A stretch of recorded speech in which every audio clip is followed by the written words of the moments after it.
We've long used incentives, primarily financial, to help motivate our people. CEOs get paid a lot of bonuses based on their performance. Maybe directors do, maybe managers do, but mostly sales gets, sales performance bonuses, and everybody has some element of that, or not everybody, but especially in leadership roles, you end up with some level of financial incentive. Finances go so far, only so far, in that they are only as good as we get used to them. And it's funny how organizations have turned incentives into more or less just part of the salary. I know organizations I've been involved in guarantee an incentive base or something, and then you can go above that or below. You can't go below it. Maybe you do get a guarantee, and it could go a little bit lower. But anyways, this idea of a guarantee is simply code for more salary when we look at it financially in the overall year. And I think it has a couple negative effects. Number one, it's annual. It happens one time a year.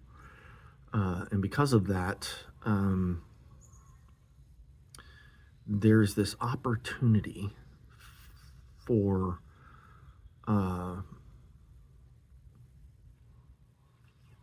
take the movie Christmas Vacation and the whole scenario around I can't remember the name, Chevy Chase, around his bonus, and that never came through, and all of the effects that came through with that because of the disappointment. It was it was a communicated bonus, and the failure of the boss to follow through with that. It creates these opportunities for massive disappointment or massive excitement, which is, of course, better. Not great, but better. But it doesn't necessarily have to be that way, because communication and this idea of keeping everybody in the loop on things, transparency. I've talked about the importance of a monthly one-on-one. There's no surprises, and that includes the bonuses. There's no surprises. People should know where they are as it relates to the bonus. They should know the calculation. They should be able to take their current state and understand exactly what that bonus is going to be, what their incentive is. Because if they do that, if they know that, they are more incentivized to go further and to push it further. Whereas if you just kind of leave it hanging, if you leave the unknown creates so much tension. Unknowns create tension. So get rid of that. Communicate. Be transparent. Make this part of the monthly one-on-one. Make every part of communication on incentives related to that way. But let's talk about what I really came to talk about, and that is incentives that aren't financial, or incentives in a different way. We take a values-based approach to leadership. What if you incentivized adherence to your values? Not results, right? We're getting away from results. We're backing off of that, recognizing that behaviors drive results. And we're backing off of that and recognizing that values drive behaviors. So what if you incentivize values? And I want to approach that in two ways. Number one, what if you had 5 values or something like that? Maybe customer service was one of your values, a service mindset. And you were to incentivize that, meaning that if someone went above and beyond, maybe you set the par to be far above, right? So we've talked about this a little bit, where your expectations are where you expect people to be for their level in the organization, and they could come in below expectation or far below, or they could come in above expectation or far above. So if we'll call it, if par is expectation and far above expectation, so you have far above is 2 above that, meaning that if they really went out of their way and did something amazing from a customer service standpoint, maybe that is par for a bonus, right? Maybe that's the standard you set, that if someone does something that drives to a far above expectation result, they get an incentive. And what is that incentive? You guys come up with that. Maybe it's a gift card to a local restaurant. Maybe it's, so it doesn't have to be anything major. What it is recognition. What it is both recognition and incentive. Because if you communicate it out front, it drives people to go for it harder, especially if it's a valuable incentive. Financial is not, I'm not going to say it's worthless. It's very difficult if it's not communicated and collaborated on.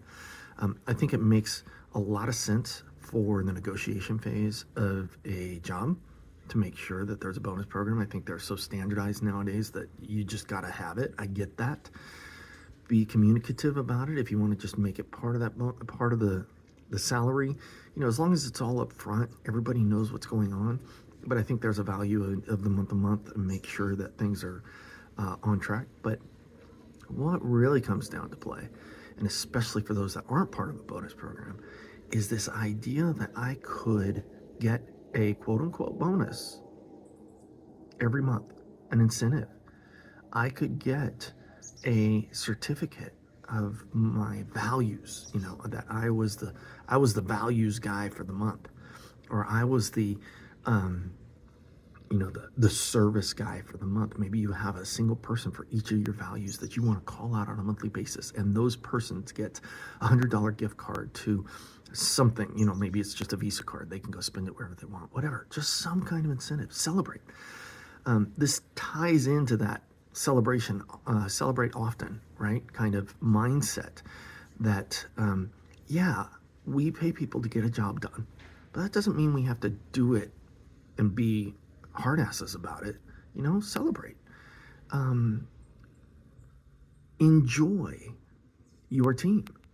Have fun with them. You're still leading. You're still a leader, and you provide those opportunities by doing that.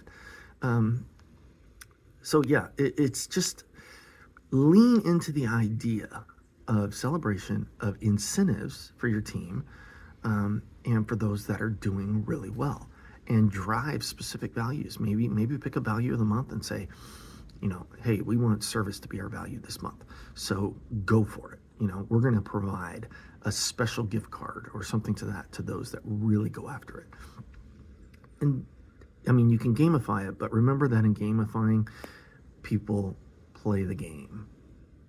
So just be careful not to allow gaming of the game, right? It's no fun, and everybody looks at that and gets demotivated by that whole process. But anyways, this ended up being a little longer than I thought, but I missed my primary point, and that is incentivizing a financial incentive for doing on the front end for doing the value. And what I mean by that, let's again say service is the value. Of course, if someone goes far above on the back end, you want to be able to reward them.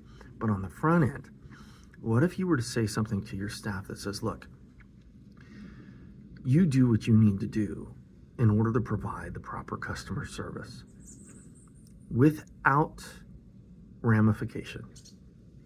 Meaning, I'm going to incentivize every person in the organization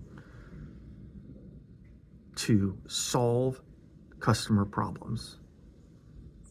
And if you need to spend some money, you've got the go ahead to spend up to $1,000 per customer per month. I guess that don't have to do the per month thing, but you have $1,000 per customer without ramifications, meaning we're not gonna, I'm empowering you, so it's not gonna come back on you negatively. Spend $1,000 to take care of a customer and make sure that they are satisfied. If customer service is your value, that's the kind of incentive you need to provide in your people so that they have the confidence and the backup from you to take advantage of that. Now, on the backside, you're of course going to debrief on every situation. And if there's bad behavior, you're going to call it out. And if there's bad behavior multiple times, that's going to start affecting their one-on-ones and everything else. So you may be spending more upfront to deal with those kind of things. But when people start understanding that you are putting your money where your mouth is, they're going to really start pushing that value. This single thing can create a massive positive play in your organization towards how a value gets rolled out. So think of it seriously. There's a lot of ways to deal with incentives. Most are understood to be on the back end, but consider on the front end that you could actually create a values-based organization based on incentives. All right? So with that, I'll talk to you later. Thanks.